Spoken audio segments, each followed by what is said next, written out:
Hello, this is the non-dual lectionary for the 13th Sunday after Pentecost in year C. We've got a one that I really like, pretty direct teaching, a pretty challenging one for our little ego psychological self-structures. So let's take a look at it right away. It's Luke chapter 14, verses 25 through 33. Now large crowds were traveling with him, and he turned and said to them, Whoever comes to me and does not hate father and mother, wife and children, brothers and sisters, yes, and even life itself, cannot be my disciple. Whoever does not carry the cross and follow me cannot be my disciple. For which of you, intending to build a tower, does not first sit down and estimate the cost to see whether he has enough to complete it? Otherwise, when he has laid a foundation and is not able to finish, all who see it will begin to ridicule him, saying, This fellow began to build and was not able to finish. Or what king going out to wage war against another king will not sit down first and consider whether he is able with 10,000 to oppose the one who comes against him with 20,000? If he cannot, then while the other is still far away, he sends a delegation and asks for the terms of peace. So therefore, none of you can become my disciple if you do not give up all your possessions. Woo!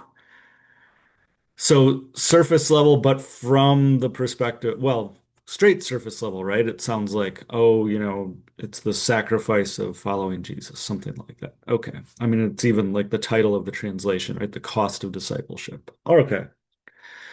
Um, but anytime if you're at all in the sort of spiritual path, spiritual circles, the non-dual wisdom traditions, anything like that, there's sort of a straight ahead interpretation of this one too, right? It jumps right out, I think, which is non-attachment, right? Non-attachment to everything. So, even these sort of core possessions at the end, right? But even the core things at the top here, father, mother, family, even life itself, right? Be detached, be unattached, be detached, be non-attached to everything. Okay, that's not bad. And I don't mean to. I mean, there's deep truth in that, right? As both the path and as the truth of what already is, right? Because as I like to say, one of the keys to unlock a lot of things is what seems like an apparent should is actually a description of what already is, right? An evocation rather than an instruction about something to do. Not always, but it's a good little key to unlock some things. But I think we can go another level deeper here, right? Hate father and mother, wife and children, brothers and sisters, and even life itself cannot be my disciple. And that's where I actually think when we get the full, like, non-dual, I really do want to say non-dual recognition here. And what do I mean by that? Um,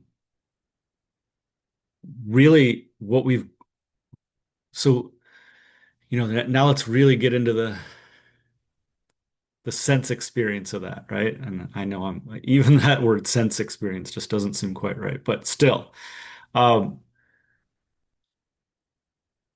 so what shows up after awakening, right, to the recognition of the truth of no self, the truth that, my true nature is life or is reality or is the universe and not this small psychological self, the small ego self. What shows up, right? And even that's wrong, right? Because what shows up is what's always been and what is already. But but the recognition, right, is something like what shows up is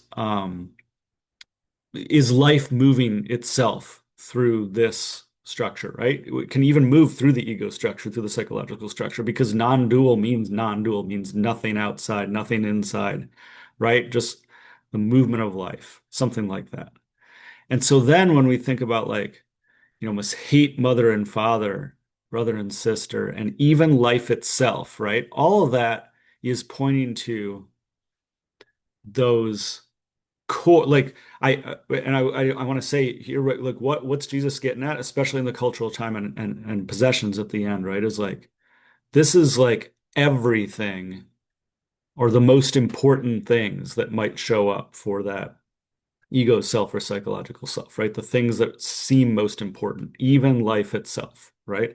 But life itself here, not meaning that movement of life in the non-dual recognition, but like the clinging to life of the psychological self, right? This, and so today we might, recast, yeah, there still might be a family thing, mother, father, husband, wife, but also success or ideology, right? Like political binding. What else? Whatever seems most important, right? And it's like a recognition that none of those have inherent meaning. They can have meaning, but they can seem like they are in and of themselves important, right? That like we need to do something for them. And what Jesus is pointing to, I think, is like, hey, the real recognition here is that like life moves itself and it might move in a direction opposite of all those things, opposite of what you think of as, you know, as tie to mother and father or spouse. It opposite even to what your psychological self thinks is clinging to life, right? And that's, I mean, that's the core of the whole Jesus story is in the end, right? Jesus still willingly even gives up his ego life because the movement of life itself, the movement of reality, the universe, the movement of the divine through him is something else. And so in alignment with that, for lack of better words again, right? He goes forward. And so here, even in this reading again, like right, like we've got whoever does not carry the cross and follow me cannot be my disciple. So I think that, right, like, I mean, so what we've got here then is a core, like, hey, even at the outset, kind of go like, hey, this is going to cost you. And now I'm talking to the psychological, the ego self, you, everything. Like, you can't get there. So you have to give up yourself even, right? But it's also at the time speaking to the like movement of life, the true self, true nature is kind of a better way, I think, to put it. Adyashanti uses that a lot, right? But true nature as opposed to true self, because true self can still give the psychological self the impression of like, oh, there's just another self, right? True nature kind of hints at something like maybe there isn't a who. But in any event, right? Also speaking to true nature that like already knows that and recognizes that and says like, hey, can you hear this, right?